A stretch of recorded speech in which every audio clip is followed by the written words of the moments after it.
Hello children's.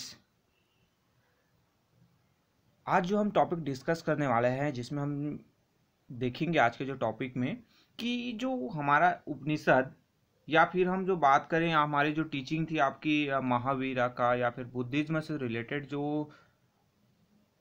उनकी जो शिक्षाएं हैं वो सोसाइटी में किस टाइप से जो चेंजेस आए, उनका क्या इम्पैक्ट पड़ा उनकी जो टीचिंग का।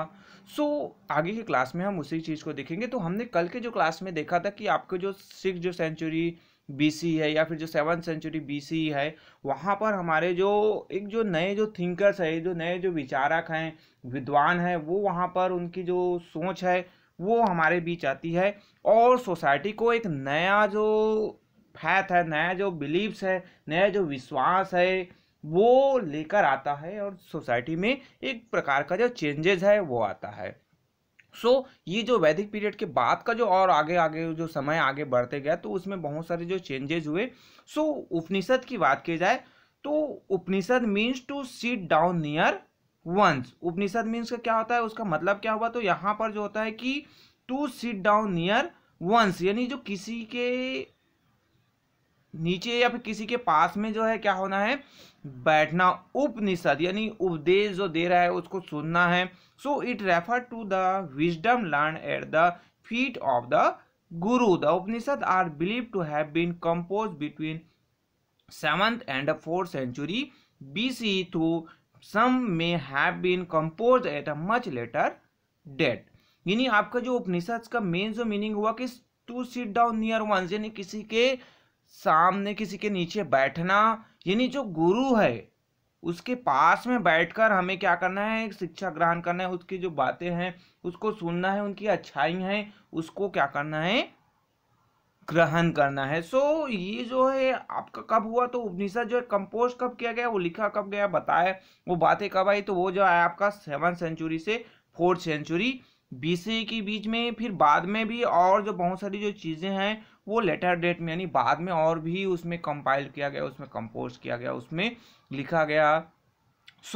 अकॉर्डिंग टू उपनिषद यानी उपनिषद के का आधार पर कहा जाता है, अकॉर्डिंग टू उपनिषद, कि the human body has a soul, the atma which survives even after the body after the dies.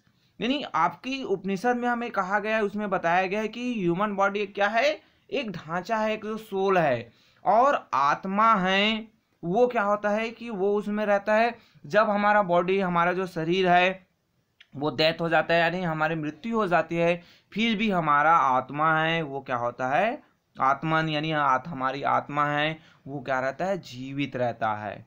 According to the Upanishad a person could reach God through bhakti, personal devotion to the God. यानी आपको क्या करना है, God के पास पहुंचना है, उसको प्राप्त करना है।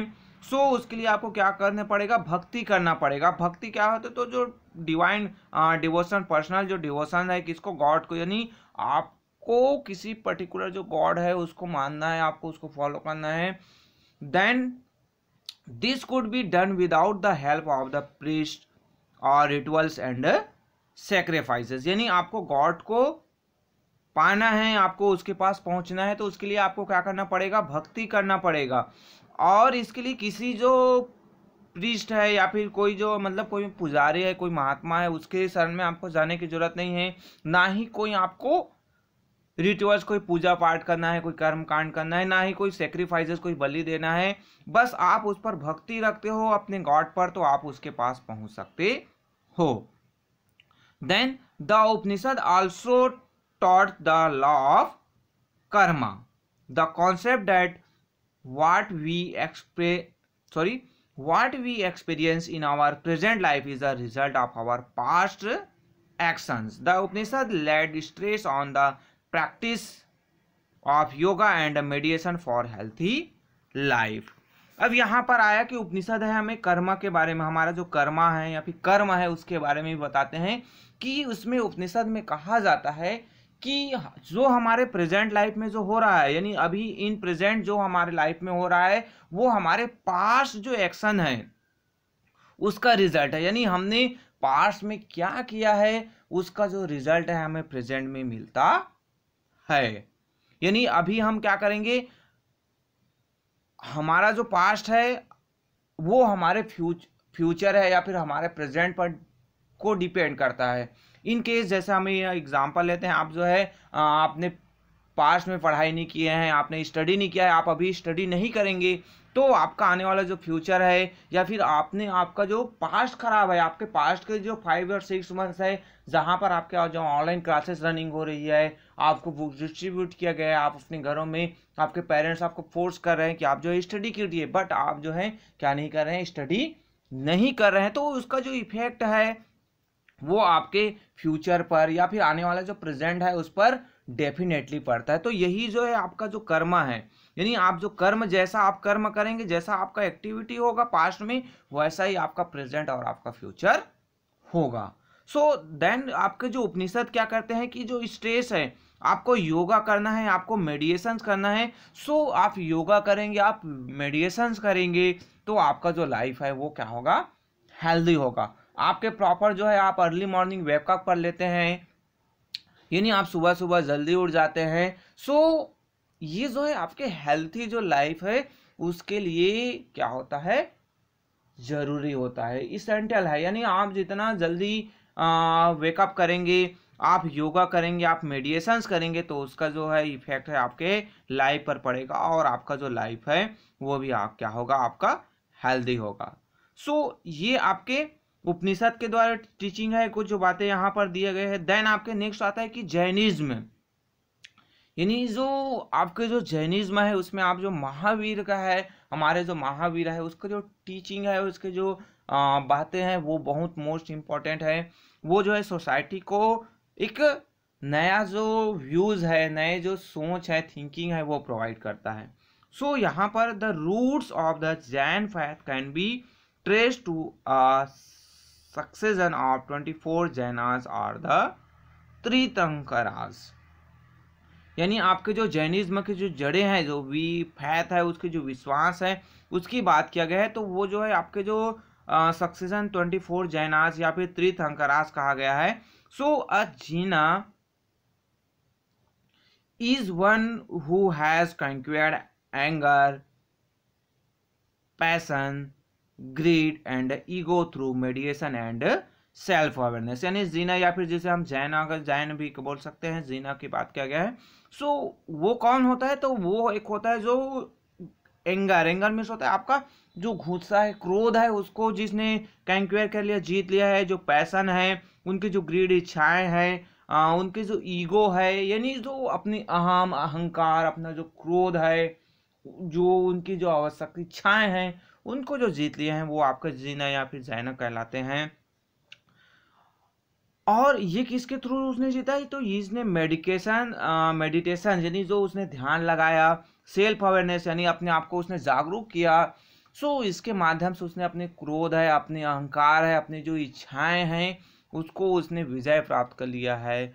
So the followers of the Jina are called Jain, यानी जो जीना के जो फॉलोअर्स है वो कहलाते हैं आपके जैन। देन आपके Jainism gained widespread popularity under Vardhaman Mahavira the last of the 24 tirthankaras, यानी जो वर्धमान महावीरा है उसके समय जो आपके जो जैनिज्म है वो सबसे ज़्यादा पॉपुलर हुए, और जो जैनिज्म है वो अपने जो मेन जो गुरु है उसको महावीर को मानते हैं। आपके जो इमेज है, आपके जो यहाँ पर आपको जो महावीर है उसका जो painting of Vardhaman Mahavira as guru Gujarat CA 1411 BCE के जो टाइम पीरियड है वहाँ पर ये जो आपके महावीरा का जो पेंटिंग है वो नज़र आता है आपका। सो यहाँ पर अब जो वर्धमान महावीरा की हम बात करते हैं, सो उनका जो बॉर्न है वो जन्म हुआ था आपका, कब हुआ था, 599 BC को नियर वैशाली इन बिहार, यानी बिहार के जो निकट आपके वैशाली वहां पर हुआ था। His father Siddhartha was a chieftain of the Lichchhavi clan and his wife was Trishala, यानी आपके यहाँ पर आप जो देखेंगे, सो इनके जो फादर है वो सिद्धांता थे, जो उस समय आपके जो लिच्छवी जो क्लैन थे वहाँ के चिफ्टन थे, वहाँ के जो मुखिया थे, राजा थे। देन तो वर्धमाना was married and has a child by the time he was 30। यानी आपके उसके जिस समय आपके वर्धमान महावीरा का जो मैरिज हुआ उस समय वो क्या थे, 30 ईयर्स के थे। देन ये क्या कर दिए, तो इनके जो चाइल्ड हुए, देन वो जो 30 ईयर्स के हुए तो उस समय आपके वर्धमाना का मैरिज हुआ, उसके बाद उसके बच्चे हो गए। देन वो जो 30 ईयर्स के एज के हुए तो वो अपने फैमिली को छोड़ते हुए सत्य की खोज में निकल जाते हैं। देन वो जो अपना जो लॉन्ग जो टाइम है कितना 12 ईयर्स का वो प्रेयर और ये आपके penance after which he attain alignment, यानी वो जो एक कठिन तपस्या किए तब किए ध्यान लगाए उसके बाद उनको जो 12 ईयर्स के बाद उनको अलाइनमेंट यानी आत्मज्ञान की प्राप्ति होती है, वो आत्मज्ञान उसमें आ जाता है। Then he came to be known as a Jina और महावीरा, यानी उसके बाद उसको जीना या फिर महावीरा कहा जाता है। तो महावीरा का मीनिंग होता है कि the great victors who had conquered the self, यानी एक जो महान जो क्या हुआ कि जो विजय करता है, जो जिसने अपने आप को क्या कर दिया है, जीत लिया है, यानी उनके मन में जो क्रोध अहंकार है, आपके जो अहम की जो भावना है, उनकी जो इच्छाएं हैं, जिनको जीत लिया ऐसे जो पर्सन है वो महावीर कहलाए। Then he discarded his clothes as he felt that they were a symbol of bodily consciousness and remained naked for the rest of his life। यानी आपके जो हमारे जो महावीरा थे उसने क्या कर दिया, अपने जो क्लॉथेज है उसको त्याग दिया। और उसका जो त्यागने का जो मतलब था कि कहीं ना कहीं ये जो सिंबल है हमारे जो एक जो हमारा जो व्रस्त है वो हमें दिखावा करता है, हमारे अनकॉन्शियसनेस में उसमें डाल देता है। और वो जो महावीर है वो बाद में अपने पूरे लाइफ स्टाइल अपने जीवन भर में वो नेक्ड रहे, यानी बिना वस्त्र के ही वो लोगों को शिक्षा देते रहे और ज्ञान की बातें बताते रहे।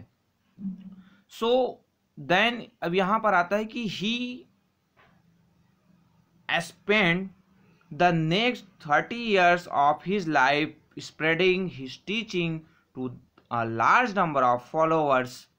He preached in Prakrit the language of common people। यानी अब जो नेक्स्ट जो इनका जो 30 ईयर्स है वो जो है अपने जो टीचिंग ज्ञान की बातें बताना, लोगों को क्रोध अहिंसा और अपने जो इच्छाएं हैं उस पर विजय प्राप्त करने के लिए उसने जो शिक्षा देते रहे। और जो जितने भी उसने शिक्षाएं दी वो कौन से प्राकृत जो लैंग्वेज था, यानी जो कॉमन जो लैंग्वेज है पीपल्स, यानी जो लोग आम भाषा में जो बोलचाल की भाषा थी उस लैंग्वेज में उन्होंने शिक्षा दिए।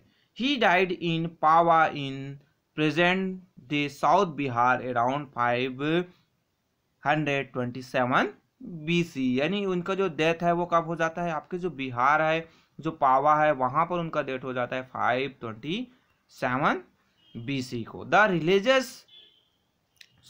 Religions he established came to be now as a Jainism, यानी उनके द्वारा जो रिलीजन जो एस्टैब्लिश किया गया उसको जैनिज्म के रूप में जाना गया। सो ये आपके जो महावीरा है हमारे उसके कुछ जो अर्ली लाइफ के बारे में है कि उसने कहाँ उसका जन्म हुआ, देन उनके जो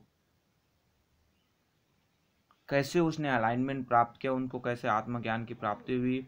देन नेक्स्ट देखा जाए तो आप यहाँ पर देखेंगे तो उनके क्या टीचिंग ऑफ महावीरा, तो महावीरा के द्वारा जो शिक्षा दिया गया, सो इसके बारे में हम जो नेक्स्ट जो क्लास है वहाँ पर स्टडी करेंगे। So okay, thank you.